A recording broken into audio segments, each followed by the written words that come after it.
뉴스 시작합니다. 저는 동정민입니다. 절대 있어서는 안 될 일이 벌어졌습니다. 제1야당 대표가 백주 대낮에 테러를 당했습니다. 민주당 이재명 대표 부산 일정 중 지지자로 위장한 괴한에 흉기 피습을 당했는데요. 이 대표 의식은 있지만 이 목 경정맥 손상을 입고 수술을 받았습니다. 아직 범행 동기는 정확히 알려지지 않고 있지만요. 이 범인은 이 대표를 죽이려고 했다고 진술했습니다. 정치권이 충격에 빠졌습니다. 첫 소식 최수연 기자입니다. 부산 가덕도 신공항 부지를 방문한 이재명 민주당 대표. 오전 10시 27분쯤 기자들과의 질의응답을 마치고 차량으로 향합니다. 신년 인사회는 참석하시는 겁니까? 좀 고심 중입니다. 그때 한 남성이 접근하더니 순식간에 흉기로 이 대표의 왼쪽 목을 가격했습니다. 라인하는 말.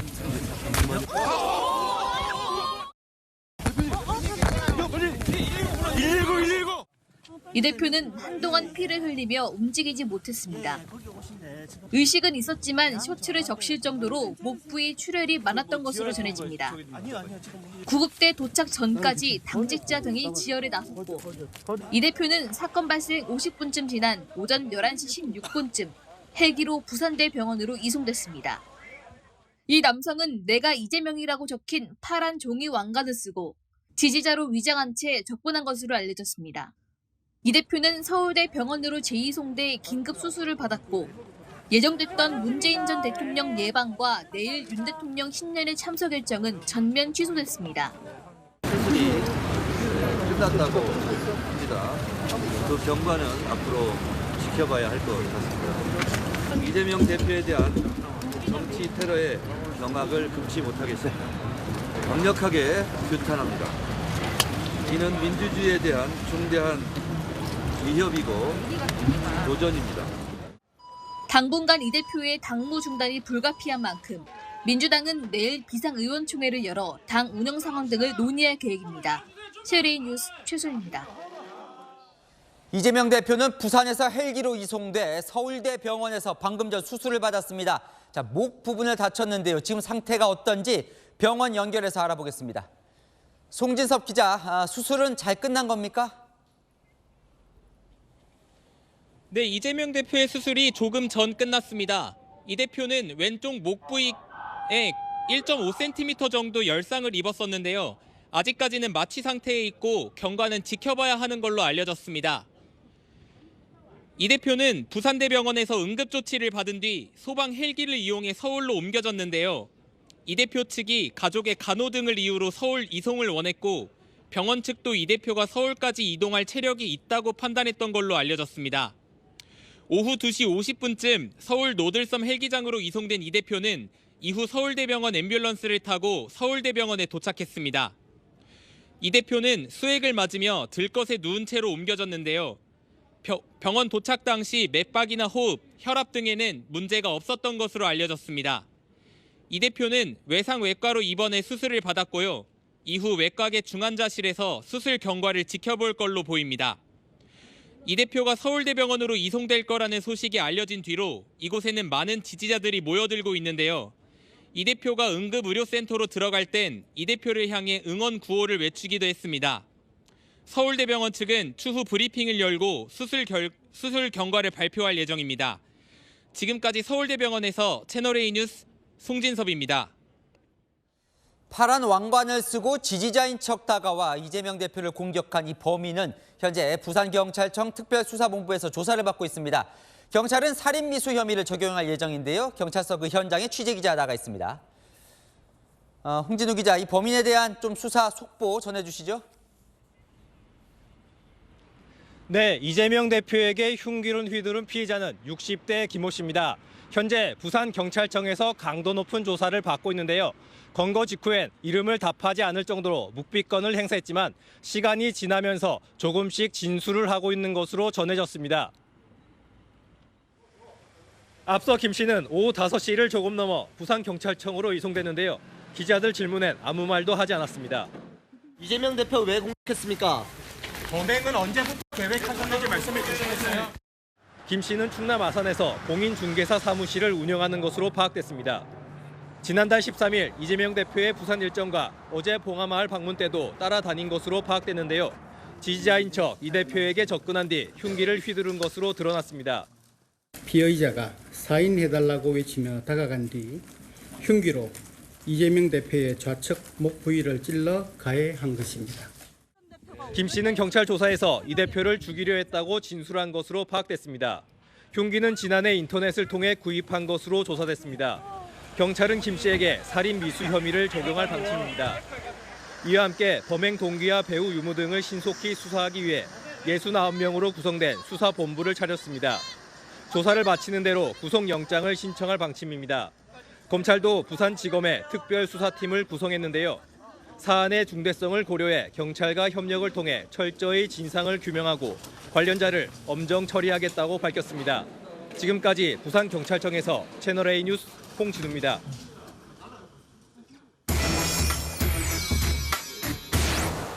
네, 한은 기자, 정치부 이동훈 기자 나와 있습니다. 이재명 대표 그 피습 현장에 있었던 이 현장 기자로부터 당시 상황을 좀 들어봤죠?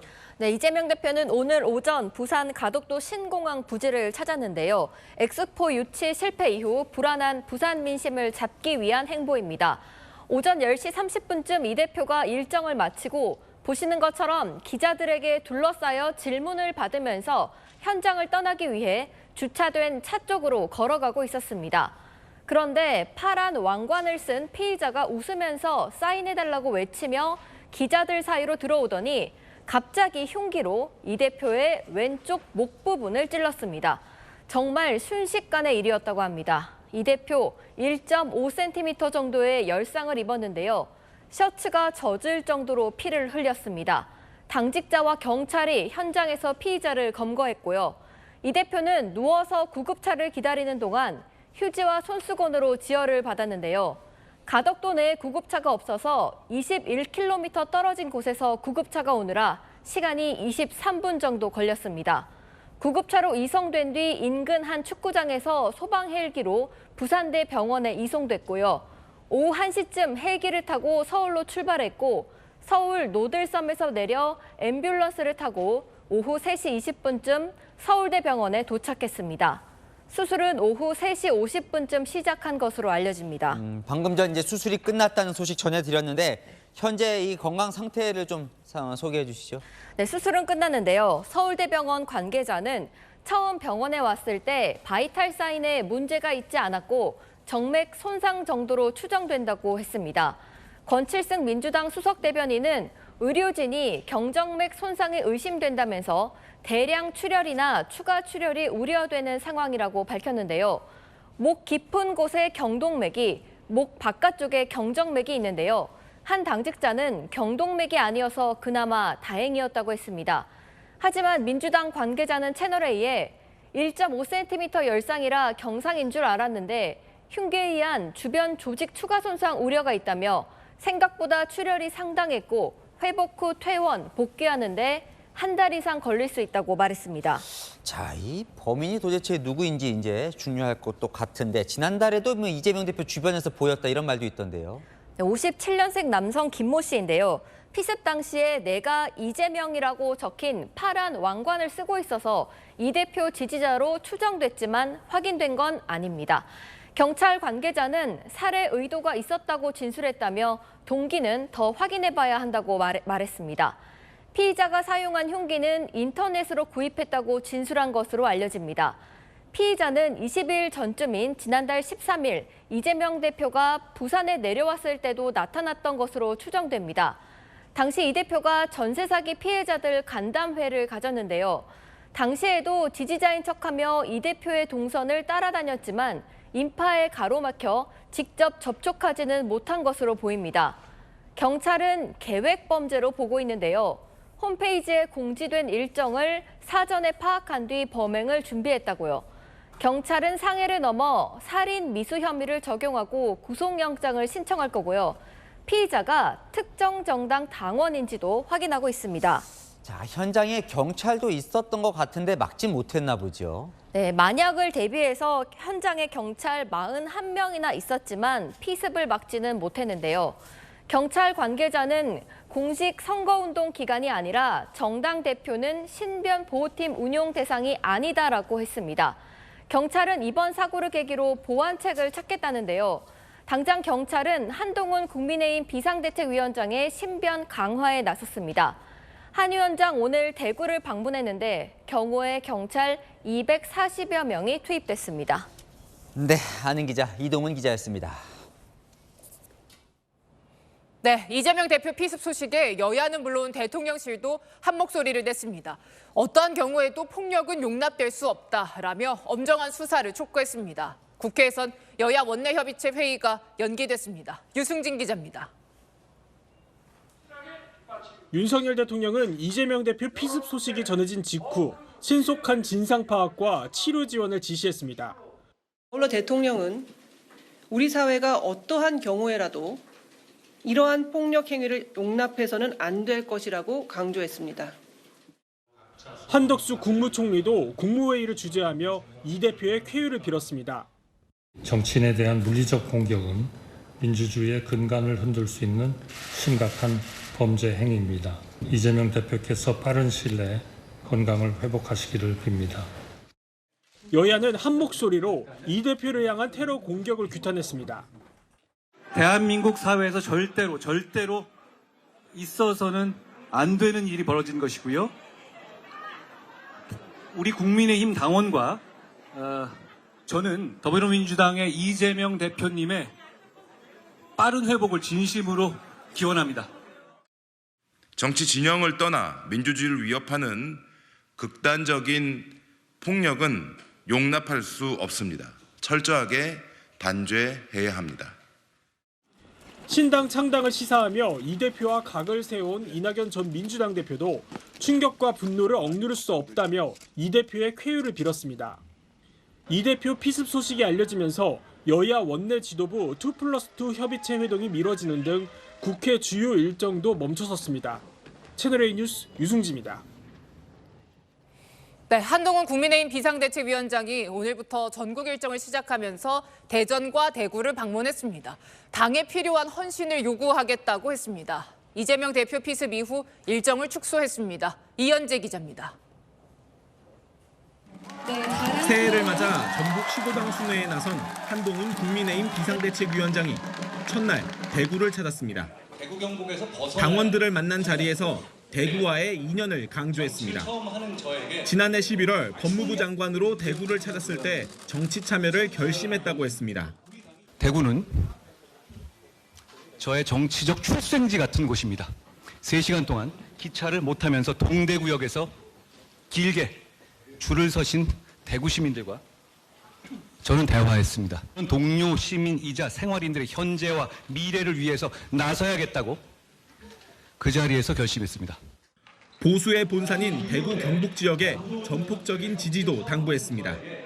민경우 전 비대위원 사퇴와 이준석 전 대표 탈당 등으로 어수선해진 내부 분위기를 다잡는 차원으로 해석됩니다.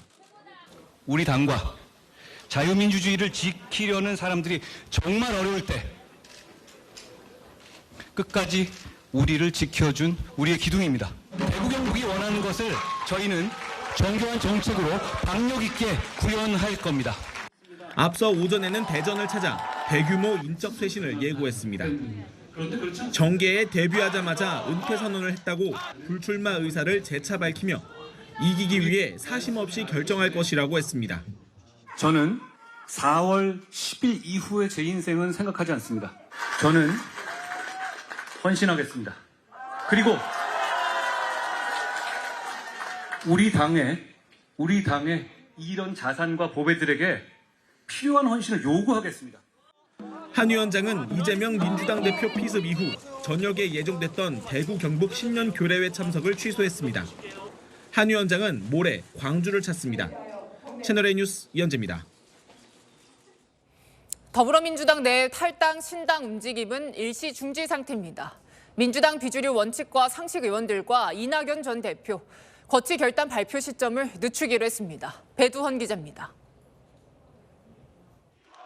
이재명 대표 피습 사건으로 민주당 비주류 원칙과 상식 의원들의 최종 결단 시점에 제동이 걸렸습니다. 이 대표의 대표직 사퇴와 통합 비대위 구성을 요구하며 탈당 가능성도 시사했던 이들은 당초 내일 기자회견을 갖고 거취를 밝힐 예정이었습니다. 저희는 뭐 오늘이나 내일 정도에 아마도 내일 정도가 되지 않을까 싶은데 의원들이 좀 모여서 얘기를 깊이 나눠보고 최후 통첩을. 원칙과 상식한 의원은 채널A와의 통화에서 당장 내일 회견은 어렵지 않겠냐며 일주일가량은 대표 거취를 얘기하기 쉽지 않을 것 같다고 전했습니다. 원칙과 상식은 이 대표 피습과 관련해 충격과 분노를 금할 길이 없다며 쾌유를 비는 논평도 냈습니다. 이낙연 전 대표의 신당 창당 계획도 다소 늦춰질 것으로 보입니다. 이 전 대표 측 관계자는 모레로 계획하던 고별 기자회견 일정을 잠정 보류했다고 전했습니다. 원칙과 상식 의원들의 거취 결단이 미뤄진 것에도 영향을 받은 것으로 보입니다. 다만 이낙연 전 대표는 이 대표 피습 사건 발생 전인 오늘 오전 김대중 전 대통령 묘역을 참배하며 신당 창당 의지를 재차 밝혔습니다. 정치에는 예측 가능성이 중요합니다. 이 시점은 더 이상 오락가락하지 않는 것이 국민을 위해서 바람직하다고 생각합니다. 이 전 대표 측은 이 대표 건강 상황에 따라 신당 발표 일정은 유동적이지만 미세 조정되는 정도라고 설명했습니다. 채널A 뉴스 배두원입니다. 네, 윤수민 기자와 열랑야랑 시작합니다. 네, 첫 번째 주제 보겠습니다. 피습당한 이재명 대표인데요. 커다란 뭘까요? 네, 이 변곡점이라는 말이 나왔습니다. 근데 이 대표 피습과 관련해서 여야 모두 이 정치적 해석을 조심하는 모양새였는데요. 안민석 민주당 의원은 이 정치판을 흔들 수 있는 커다란 변곡점이 될 거라고 했습니다. 뭐 어떤 변화가 있을 수 있다는 거죠? 네, 안 의원이 정확한 의미는 밝히지 않았는데요. 지난 2006년 당시 박근혜 한나라당 대표가 오세훈 서울시장 후보 선거 유세에서 흉기 테러를 당한 뒤 압승을 거뒀었죠. 박근혜 대표가 병상에서 대전 선거는요 하면서 판세가 뒤집혔었습니다. 제가 이렇게 무사히 병원을 걸어서 나가는 것은 제가 아직 할 일이 남아있기 때문이라고 생각합니다.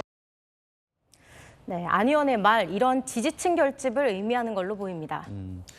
글쎄요, 당시에는 총선 11일 이 코앞에 벌어졌던 일이긴 했었는데요. 뭐 영향을 미칠 수도 있겠죠. 네, 당장 이 대표 재판에는 영향을 줄 것으로 보이는데요. 법원은 휴정기가 끝나는 다음 주에만 이 대표 관련해 3개의 재판 일정을 잡아놨습니다. 위증교사 혐의 재판도 시작되는데요. 총선 전 1심 결과가 나올지 관심이죠. 이 대표가 피고인으로 반드시 출석해야 하기 때문에 연기될 가능성이 큽니다. 오늘 여야는 모두 입단속도 하고 조심하는 분위기던데요. 네, 이 경솔한 말로 무리를 일으킬까 극도로 조심하는 모양새인데요. 홍익표 민주당 원내대표, 정치적 해석이나 범인 언급은 자제해달라고 의원들에게 공지를 보냈고요. 국민의힘도 의원들에게 이 대표 쾌유 기원 외에 이 불필요한 말은 자제해달라고 언행주의령을 내렸습니다. 지금은 이재명 대표의 건강 회복이 중요한 때라 이 비명계의 탈당, 신당 창당 일정도 다소 늦춰질 것 같고요. 여야도 정치 공방을 당분간 자제할 걸로 보입니다. 네, 다음 주제 보겠습니다. 뭐 이재명 대표 피습, 경찰 경호와 관련된 얘기인 것 같은데요. 경호 대상이 아니에요? 네, 제가 경찰에 물어봤는데요. 이재명 대표뿐만 아니라 이 여야 대표, 그러니까 정당 대표 모두 원칙적으로 경찰의 경호 대상이 아닙니다. 경찰은 정당의 별도 요청이 없으면 보통 주번 경비만 맡는다고 하는데요. 오늘도 경찰이 없었던 건 아닙니다. 이 대표 일정에 경력 41명이 배치됐습니다. 이제 총선이 다가오다 보니까 많은 사람들이 몰리는데 경호가 좀 필요할 것 같습니다. 네, 이 선거를 앞두고는 경찰도 이 경호 전담팀을 구성합니다. 공식 선거운동이 시작되는 3월 28일부터 가동 예정이었는데요. 하지만 이때도 이 1순위 경호 대상은 이 후보이지 당대표가 아닙니다. 2006년 이 박근혜 한나라당 대표, 2022년 송영길 민주당 대표 테러 때도 후보에게 경호가 집중돼 있었다고 하네요. 정당 대표도 좀 필요한 것 같기도 하네요. 네, 그래서 제가 이 과거 청와대 경호를 맡았던 전문가에게 물어봤는데요. 정당 입장에서는 특히 야당 입장에서는 경찰의 밀접 경호를 꺼릴 수도 있다고 하더라고요. 경찰도 정보 기능을 갖고 있잖아요. 야당 입장에서는 경찰이 집권당의 도구로 보일 수가 있어요. 쉽게 요청을 못 해요. 경찰이 해주는 게 맞아요. 뭐 그렇다고 밀접 경호를 받는 후보들이 사고가 없었던 것도 아니에요. 네, 맞습니다. 하지만 이 경호가 딱 붙어 있다 보니 접근이 어려워서 이 흉기 테러, 이 흉기 피습은 쉽지 않죠. 그러다 보니 멀리서 이 물건을 던지는 경우가 많은데요. 2002년 이 노무현 당시 대선 후보도 2007년 이명박 당시 대선 후보도 이 멀리서 날라온 계란을 맞았습니다.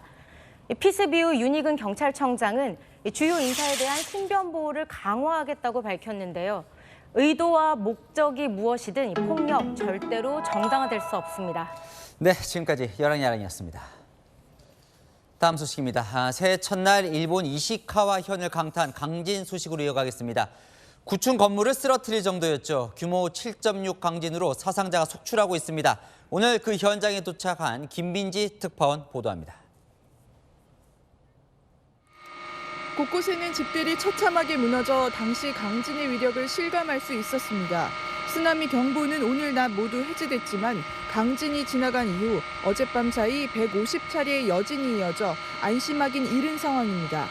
일본 공영방송 NHK는 이번 지진으로 현재까지 최소 48명이 숨졌다고 보도했습니다. 2018년 9월 홋카이도 지진으로 41명이 사망한 사고를 넘는 피해가 발생한 겁니다. 이번 지진은 규모 7.6으로 워낙 컸던 데다 목조 건물들이 적지 않아 피해가 더 컸던 것으로 보입니다. 바닷가 인근 마을 주택은 거의 침수됐습니다. 원전 사고도 걱정입니다. 운전이 중단된 한 원전에서 냉각에 쓰이는 기름이 누출되는 사고도 발생했습니다. 원전 관계자 측은 방사능 유출 등의 추가 피해는 없다고 밝혔지만 주민들은 2011년 동일본 대지진 때 후쿠시마 원전 사고가 되풀이되지 않을지 촉각을 곤두세우고 있습니다. 기시다 일본 총리는 구조 및 구호 작업을 위해 자위대 10,000명을 현지에 보냈습니다. 일본 기상청은 앞으로 일주일간, 특히 2, 3일간은 최고 진도 7 이상 지진 발생 우려가 있다며 주의를 당부했습니다. 지금까지 이시카와 현에서 채널A 뉴스 김민지입니다. 자, 이 강진 당시 모습들 보면 정말 아찔합니다. 집이 엄청나게 흔들렸다는데요. 집을 떠난 이재민 규모만 총 5만 명에 달합니다. 우리 교민들 중에도 있습니다. 이다희 기자가 강진 피해를 겪은 교민들 이야기 직접 들어봤습니다. 집들이 장난감처럼 흔들립니다. 집안에선 아기 요람과 소파 등 가구들이 움직이고 텔레비전은 충격에 아예 꺼져버렸습니다.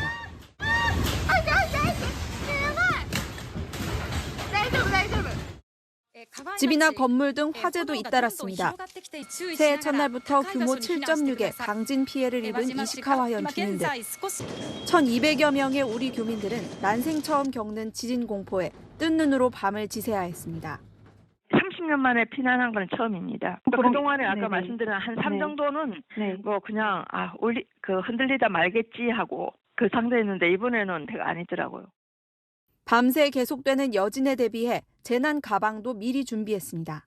2, 30분에 한 번씩 이렇게 좀 진동이 있거나 경보음이 울리거나 할 정도로 계속 여진이 있었는데요. 현관에다가는 이제 대피할 수 있게 바로 이제 신발이라든가 피난용 그 배낭 같은 거 이제 놓고 잤어요. 피난길도 만만치 않았습니다. 한 교민은 사람들이 몰려 차로 15분 거리 대피소를 1시간 40분 만에 도착했습니다. 피난 행렬이 좀 많아지다 보니까 이렇게 또 오래 걸렸던 것 같아요. 편의점에서 먹을 것들은 이미 다 사람들이 사가서 없었고요. 일본 정부는 이번 지진으로 955개 대피소에 약 5만 7천 명의 이재민이 대피했다고 밝혔습니다. 今後1週間程度は震度7程度の地震の発生にご注意いただくとともに、揺れの強かった地域にお住まいの皆様におかれましては、自治体の避難情報のほか 현지 한인회 등에 따르면 우리 교민들 중 약 5가족이 임시 대피소에 머물고 있는 것으로 알려졌습니다. 채널A 뉴스 이다혜입니다.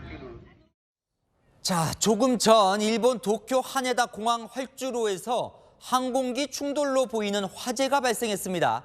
일본 언론들은 승객과 승무원 등 탑승자 380여 명이 탈출했다고 일단 보도가 나오고 있는데요.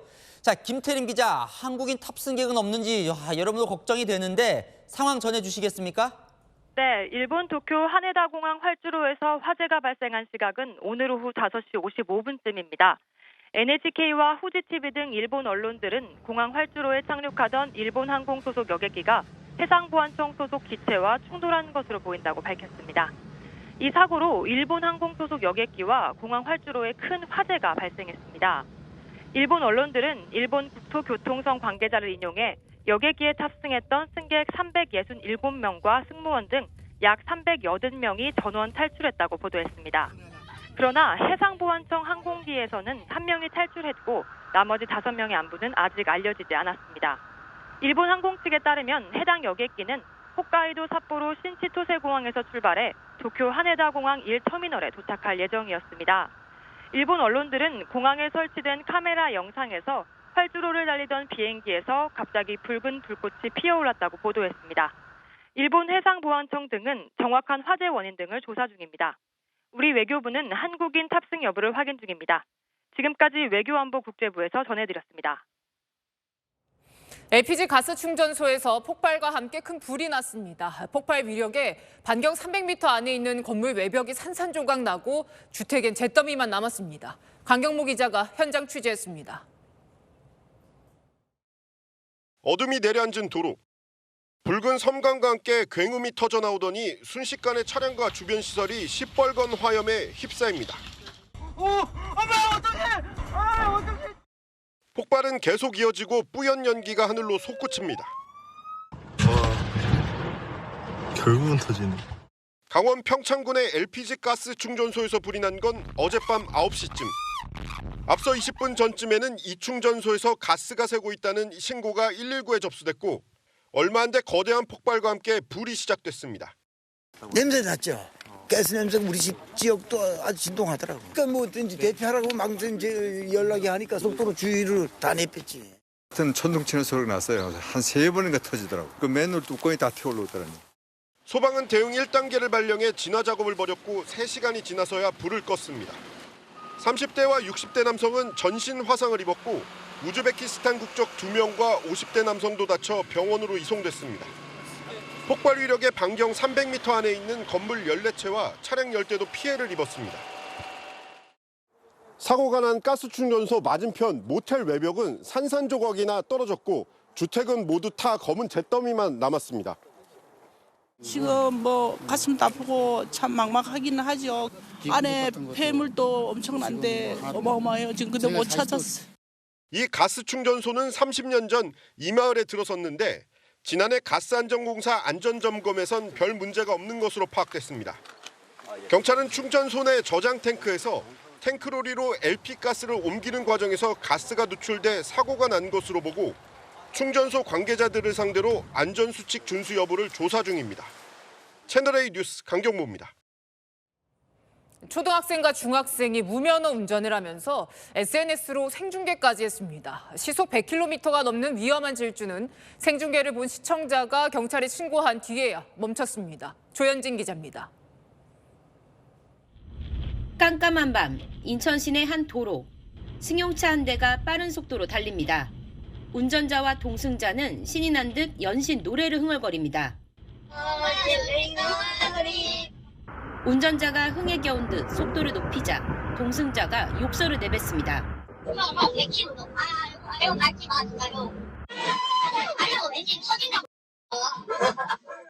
차를 운전한 건 중학교 2학년 A군과 초등학교 6학년 B군.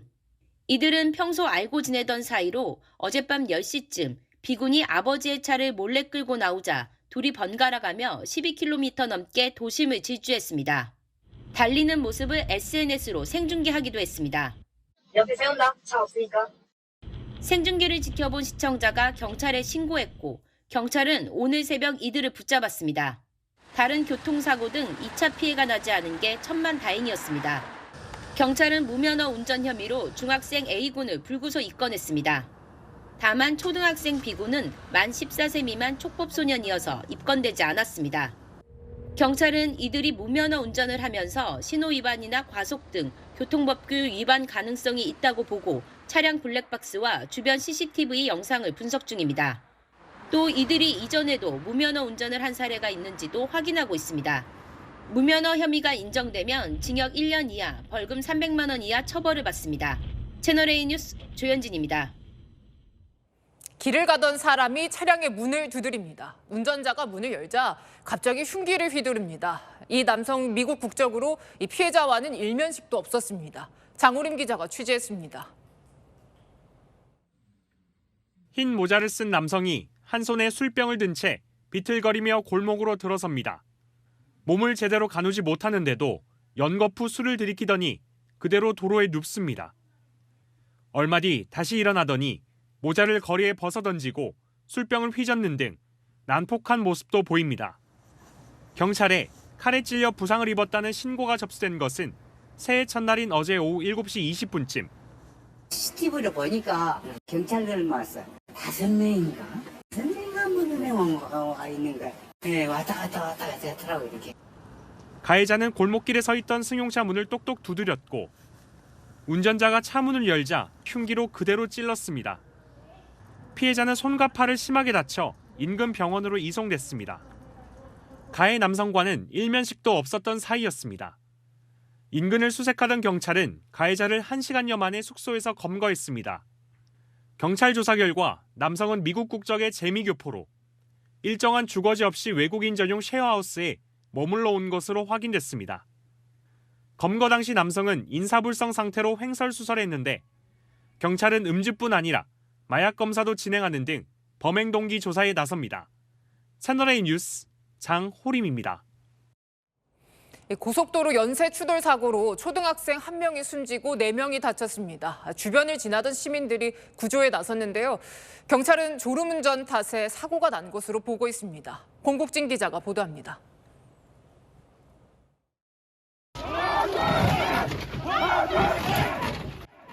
고속도로 한복판에 서 있는 화물차. 앞부분엔 형체를 알아볼 수 없을 정도로 심하게 부서진 SUV 차량이 끼어 있습니다. 시민 10여 명이 어떻게든 차량을 빼내려 안간힘을 씁니다.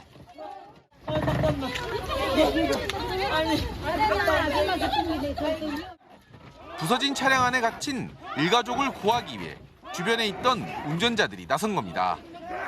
여러 사람이 힘을 합치면서 마침내 차량이 움직이고 문이 열립니다. 함양 울산 고속도로에서 4.5톤 트럭이 앞서가던 차량 석 대를 잇따라 들이받는 사고를 낸 건 어제 오후 5시 43분쯤. 사고 현장을 지나던 운전자들이 차를 세우고 구조 작업을 벌였지만 SUV 차량에 타고 있던 10대 초등학생은 끝내 숨진 채 발견됐습니다. 운전자인 40대 어머니와 10대 딸, 또 다른 1톤 트럭 운전자 등 4명이 다쳐 병원으로 옮겨졌습니다. 사고 수습을 위해 고속도로 2개 차로 중 1개 차로가 통제돼 한동안 정체를 빚기도 했습니다. 경찰은 가해 차량 운전자가 내리막길에서 졸음운전을 하다 사고를 낸 것으로 보고 있습니다.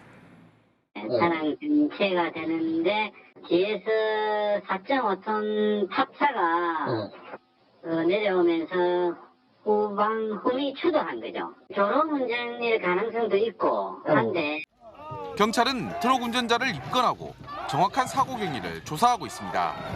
채널A 뉴스 공진입니다. 경복궁 낙서 테러 발생 17일째입니다. 경찰은 낙서를 지시한 일명 이 팀장을 추적하고 있지만 그림자조차 찾지 못하고 있습니다. 이혜주 기자입니다. 텔레그램을 통해 10대 남녀에게 경복궁 낙서 테러를 사주한 이 팀장. 이 팀장을 추적할 가장 유력한 단서는 송금 계좌였습니다. 범행 직전 이 팀장은 낙서 피의자 17살 임무군에게 5만 원씩 2차례 모두 10만 원을 보내줬습니다. 경찰이 송금한 계좌 주인을 찾아 조사했더니 이 팀장이 아닌 제3자인 A씨였습니다. 이 팀장이 텔레그램 대화방에 문화상품권 10만 원짜리 2장을 반값에 판다는 글을 올렸고 A씨가 상품권을 사겠다며 10만 원을 송금했는데 그때 이 팀장이 불러준 계좌가 임군 계좌였던 겁니다. 손 안 대고 코 풀듯 이 팀장 거치지 않고 돈 거래가 이뤄진 겁니다. A씨 휴대전화 포렌식에서도 이 팀장과는 동일인이 아닌 걸로 확인됐습니다. 결국 계좌 추적에서 아무런 단서를 찾지 못한 경찰은 텔레그램 추적이 현실적으로 쉽지 않아 수사가 길어질 것 같다고 밝혔습니다. 또 국제 공조 수사도 필요하다고 말했습니다. 경찰은 경복궁 담벼락에 적혔던 불법 영상 공유 사이트 운영자에 대해서도 수사를 진행할 계획입니다. 자칫 수사가 빈손으로 끝날 수 있는 만큼 이 팀장이 광고하려 한 불법 영상 사이트와 연관성을 따져보겠다는 겁니다. 채널A 뉴스 이혜주입니다. 불을 멍하니 바라보는 이른바 불멍이 인기를 끌면서 실내용 에탄올 화로가 유행인데요. 안전 기준이 없어서 화재가 끊이지 않고 있습니다. 얼마나 위험한지 다시 간다 이솔 기자가 취재했습니다.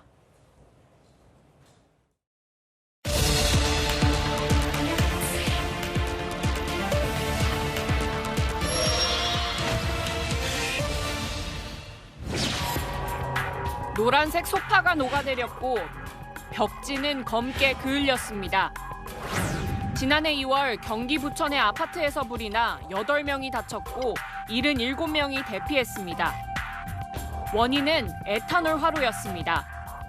에탄올 화로제에 에탄올을 주입하다가 에탄올을 흘리셨는데 그거를 간과하시고 이렇게 가까이 대고 라이터를 피다가 그 흘린 부분에도 단 거예요. 그렇게 갖고 화재가 난 거예요.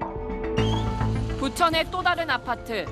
이른바 불멍을 위해 켜둔 에탄올 화로가 넘어져 30대 여성이 화상을 입었고 수십 명이 대피했습니다. 되게 무서웠어요. 30까지 내려오다가 연기가 너무 뜨거워서 앞에도 안 보이고 그게 좀 트라우마가 살짝 생겼어요. 에탄올 화로 무엇이 문제인지 전문가와 실험해봤습니다. 에탄올 화로에 불을 피워보겠습니다. 육안으로 잘 보이진 않지만 불이 타고 있는 건데요. 환한 대낮에 실내에서 불을 피울 경우 더욱 안 보일 수 있는 겁니다. 자칫 불이 꺼진 걸로 착각할 수 있고 이때 충전하겠다고 에탄올을 부을 경우 순식간에 불꽃이 커져 주변에 옮겨 붙기 쉽습니다. 에탄올 자체가 색깔도 없고 냄새도 나지 않기 때문에 주위에 흘렀는지 잘 모를 수 있고 잘못 주입이 됐을 경우에 화로 주위에도 쉽게 불이 붙어서 화재로 이어질 수도 있는 것입니다. 이런 위험성을 고려해 다른 나라들은 제품 안전 기준을 엄격하게 적용하고 있지만 우리나라는 기준 자체가 없습니다.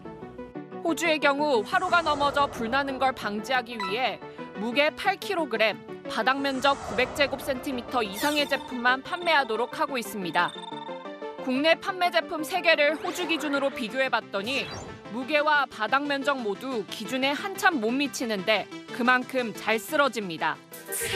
이에 한국소비자원은 지난 2022년 에탄올 화로 안전기준 마련을 국가기술표준원에 요청했지만 아직 진척이 없습니다. 우리나라는 굉장히 작고 가볍고 전도되기 쉬운 인테리어용이기 때문에 어떤 이유에서든 전도되지는 않도록 하는 게 저희의 사실 요청사항이었습니다. 무엇보다 화로를 쓸 때는 소화도구를 가까이 갖춰놓을 필요가 있습니다. 다시 간다 이솔입니다. BHC 치킨이 지난주 가격을 최대 3,000원 올렸죠. 가격이 오른다는 소식을 듣고 오르기 전에 그 가격으로 모바일 쿠폰 사놓은 소비자들 많은데요. BHC 본사가 인상 전 구입한 모바일 쿠폰을 사용할 경우 그 손실을 고스란히 점주에게 부담하게 해 논란입니다. 정현우 기자입니다. 지난달 29일 BHC 치킨이 가격을 최대 3,000원까지 일제히 올렸습니다. 소식을 들은 소비자들은 가격 인상 전 모바일 쿠폰을 사재기했습니다. 미리 산 쿠폰은 가격이 올라도 차액을 더 내지 않는 데다 유효기한도 5년에 이르기 때문입니다.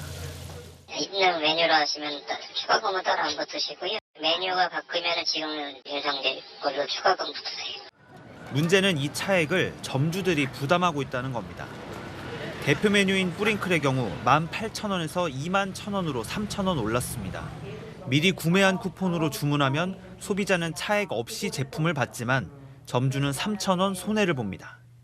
한 BHC 점주는 쿠폰 주문이 20에서 30%에 이르는데 유효기한 5년 동안 손해를 감수하란 소리라고 반발했습니다. 점주들이 모인 SNS 단체 대화방에서도 점주 하나가 죽어야 대책이 나오는 것이냐며 본사를 질타하는 목소리가 이어진다고 덧붙였습니다. BHC 측은 향후 부담을 덜어줄 방안을 검토하고 있다고 밝혔습니다. 공정거래위원회도 이 사안을 주시하고 있습니다. 지난달 29일 공정위는 가맹 분야 불공정 거래 행위 심사 지침 제정안을 행정 예고했습니다. BHC 사례처럼 제품 가격이 인상되면서 상품권과 차액이 생길 때 가맹점주에게 일방적으로 부담시키는 것은 불공정 거래라고 해석했습니다. 공정위는 필요한 경우 BHC에 대한 현장 조사를 진행할 방침입니다. 채널A 뉴스 정현우입니다. 유동성 위기로 워크아웃을 신청한 태영건설, 태영그룹 계열사를 팔고 그 매각 대금을 받아서 1,000억 원대 채권을 지난달 29일까지 다 갚겠다고 약속을 했는데요. 새해가 됐는데도 이 채권 중 일부를 갚지 않고 있습니다. 계속 갚지 않으면 협력업체들이 피해를 보게 됩니다. 유찬 기자입니다. 지난달 28일 태영건설이 워크아웃을 신청하자 정부는 태영그룹이 자회사 매각대금 2,400억 원을 자금난 해소에 쓸 것이라고 설명했습니다. 태영이 워크아웃을 갔기 때문에 내일 돌아오는 상거래 채권 1,485억 원 결제가 이루어질 것으로 저희는 판단하고 있습니다. 하지만 만기된 1,485억 원 채권 중 외상 매출 채권 담보대출 451억 원이 상환되지 않았습니다. 외상 매출 채권 담보대출은 태영건설이 하청업체의 구매대금을 현금 대신 채권으로 지급하고 하청업체는 이 채권을 담보로 은행에서 대출받아 쓰는 방식입니다. 태영건설이 외담대를 계속 갚지 않으면 협력사는 은행 대출을 받기 어려워 자금난이 커질 수 있습니다. 처음에는 이제 현금으로 주겠다고 계약을 했지만 이후에 이제 외담대 발행이 지금 늘어나고 있거든요. 상환 수수료를 갚지 못하면 우리 업체들은 그 부채를 떠안을 수밖에 없는 구조거든요. 태영건설은 공시를 통해 차입 실행일인 지난달 29일 지주사인 TY홀딩스로부터 1,133억 원을 빌리겠다고도 밝혔습니다. 이마저도 실행되지 않아 현재 태영건설이 받은 대여금은 400억 원에 그칩니다. 금융당국은 공시조차 지키지 않으면 채권단을 어떻게 설득하겠냐고 지적했습니다. 태영건설 측은 논란이 되자 필요할 때 양사가 협의해 차입하기로 했다고 뒤늦게 공시했습니다. 대한전물건설협회는 협력사 피해를 파악하기 위한 전수조사에 착수했습니다. 채널A 뉴스 유채현입니다. 내년부터 국내 주식이나 펀드, 채권에 투자해서 연 5천만 원 이상의 돈을 벌면 20%대 세금을 내야 합니다. 윤석열 대통령이 금융투자가 활성화되어야 한다며 이 금투세를 폐지하겠다고 밝혔습니다.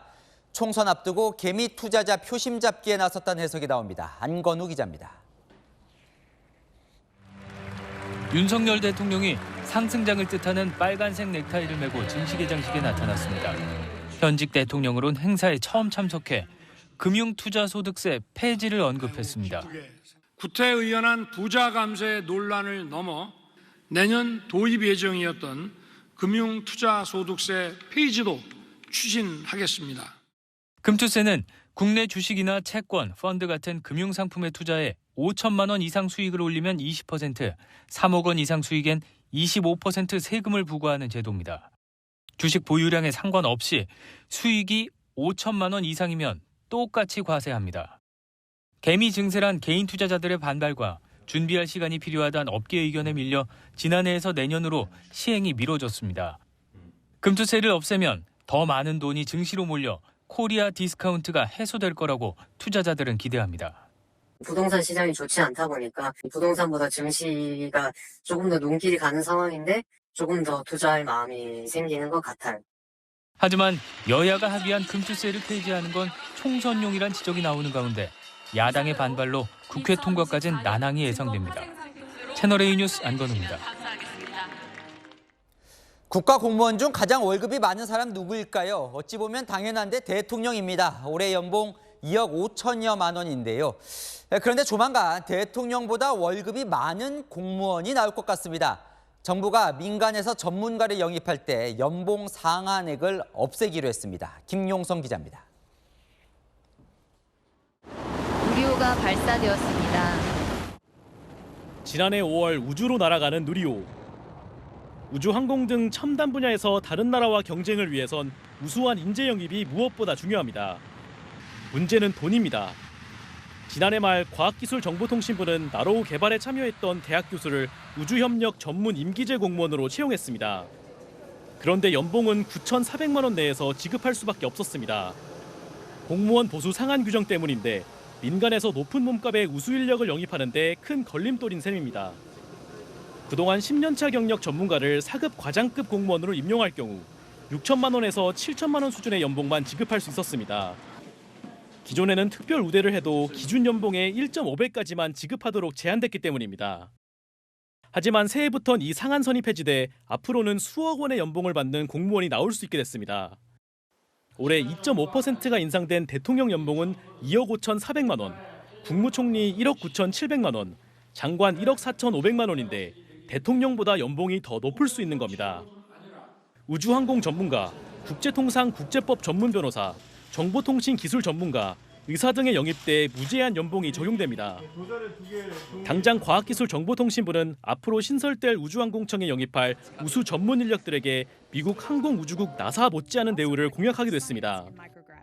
미 나사의 최상위 수령자는 2에서 3억 원의 연봉을 받는 것으로 알려져 있습니다. 채널A 뉴스 김용성입니다. 가수들이 갈수록 심각해지는 암표와 전쟁을 치르고 있습니다. 자동화 프로그램으로 표를 싹쓸이하는 암표상 때문에 정작 팬들은 표 구하기가 하늘의 별 따기입니다. 급기야 가수 장범준 씨가 예매된 모든 표를 취소하며 강경 대응에 나섰습니다. 이현용 기자입니다. 봄바람이 날리며 흩날리는 벚꽃잎이 히트곡 제조기로 불리는 가수 장범준이 2년여 만에 공연에 나서자 반응은 뜨거웠습니다. 단 50명만 입장되는 10번의 공연 티켓은 어젯밤 예매 시작 10분 만에 매진됐습니다. 장범준은 그러나 예매된 모든 표를 취소하겠다고 공지했습니다. 암표 때문입니다. 공연계에선 확인된 암표가 취소된 적은 있지만 이번처럼 극단적인 조치는 처음입니다. 그만큼 암표 문제가 심각하기 때문입니다.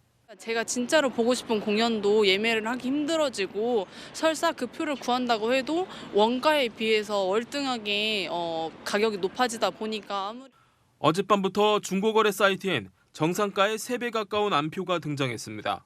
아 이게 이렇게 막 비싸게 팔리는구나. 이거 못 가겠다. 뭐 그냥 미련을 버리게 되는 것 같아요. 티켓을 빨리 예매할 수 있는 매크로 프로그램을 악용한 것으로 추정되지만 티켓 판매처는 확인할 수 없다고 밝혔습니다. 공연 주최 측은 구매한 티켓에 대해 환불해줄 예정입니다. 최대한 공정한 방식으로 티켓 판매를 새로 준비 중인 가운데 임박한 이번 주 공연은 관람 희망자 중 무작위 추천 방식을 도입할 방침입니다. 최근 유명 가수들은 갖가지 대책으로 암표와 싸우고 있습니다. 가수 아이유는 팬클럽 영구 제명 조치를 했고 성시경은 일부 좌석의 현장 판매를 진행했습니다. 채널A 뉴스 이현용입니다. 중국은 새해가 되면 폭죽을 터뜨려 축하하는 풍습이 있습니다. 요즘은 풍선을 날려 신년 맞이를 한다는데요. 이 풍선이 전선에 걸리면서 연쇄 화재와 폭발이 일어났습니다. 베이징에서 이윤상 특파원입니다. 새해를 앞두고 도심에 모인 사람들이 목청을 높입니다.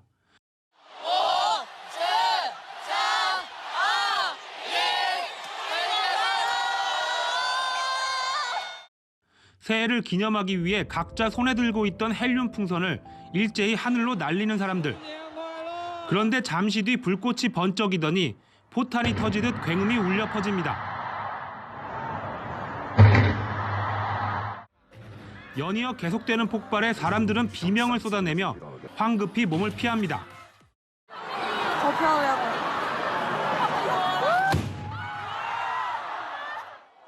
하늘로 날린 풍선이 전봇대와 전선줄에 걸리면서 화재와 폭발로 이어진 겁니다.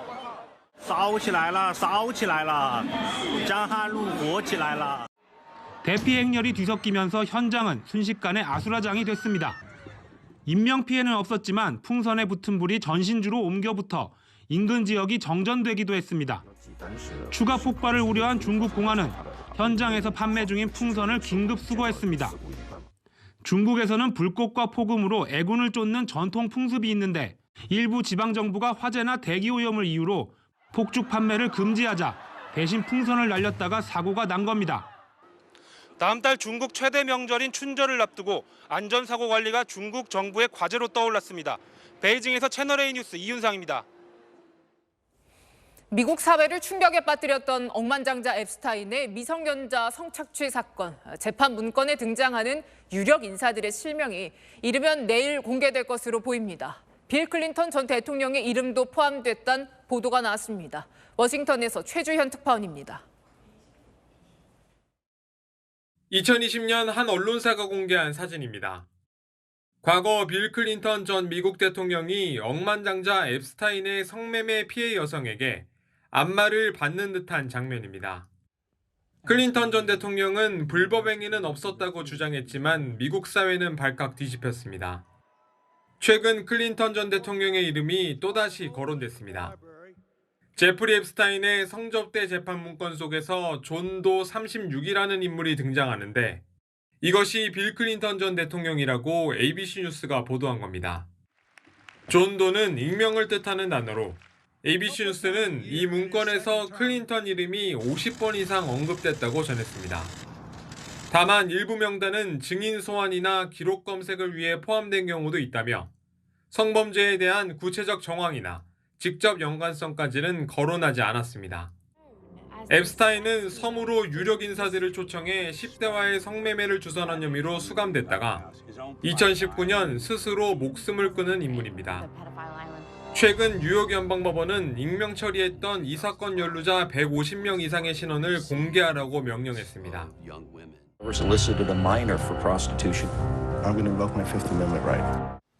빌 게이츠, 노엄 촘스키 등의 연루 가능성이 나타나는 가운데 명단 공개는 신년 휴일이 끝나는 현지 시각 2일이 유력합니다. 앱스타인이 각국 정재계 인사들과 폭넓은 친분을 쌓아온 만큼 실명이 공개되는 앱스타인 문건에 누가 포함됐을지 미국 사회가 주목하고 있습니다. 워싱턴에서 채널A 뉴스 최주현입니다. 오후 들어 하늘이 흐리다 싶더니 오늘 밤부터 다시 눈 예보입니다. 이번 눈은 새벽에 남부부터 시작되겠고요. 내일 오전 중에 중부로 확대되겠습니다. 제주 산간에 5에서 10cm로 눈의 양이 꽤 많겠고요. 호남과 경남 서부에 1에서 5, 강원에는 1에서 3, 그 밖에는 1cm 안팎이 되겠습니다. 같은 지역에서도 눈의 양이 차이가 클 수 있겠습니다. 내일 아침은 오늘보다 다소 춥게 느껴지겠는데요. 서울이 0도, 대전과 대구 1도로 오늘보다 낮겠습니다. 내일 한낮 기온은 서울이 5도, 광주 7도, 부산 9도에 머물겠습니다. 내일부터 중서부 중심으로 미세먼지가 다시 많아집니다. 이번 먼지는 주말에 찬바람이 유입되면서 사라지겠고요. 이번 주말 아침 기온은 영하권으로 떨어질 전망입니다. 날씨였습니다. 폭력, 테러, 그리고 공포를 조장해 의사 표시를 하는 건 그게 누구든 무슨 이유든 정당화될 수 없습니다. 그냥 악이죠. 오늘 발생한 야당 대표 피습이 바로 그 경우입니다. 그런데 발생 이후에도 인터넷 공간에는 음모론, 조롱, 비난이 난무하더라고요. 자, 이런 사회 악은 갑론을박의 대상이 될 수 없습니다. 증오 정치를 멈추길 바라면서 마침표 찍겠습니다. 모두가 단호하게 노라고 말할 때 뉴스의 말을 마칩니다. 감사합니다.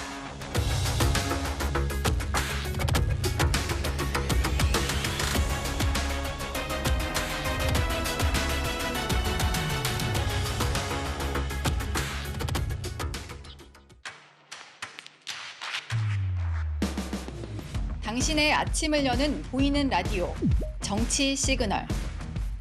시사 보도의 최강자 김진의 돌직구쇼. 돌직구쇼의 연장전 더 나바. 생생한 뉴스 현장을 전한다. 뉴스엘 라이브. 시사 보도의 강력한 한방, 강력한 4팀. 오늘의 10가지 뉴스. 대한민국 대표 뉴스쇼 뉴스 탑10. 오전 8시부터 하루를 함께하는 채널A 시사 보도. 9월 4일부터 출격.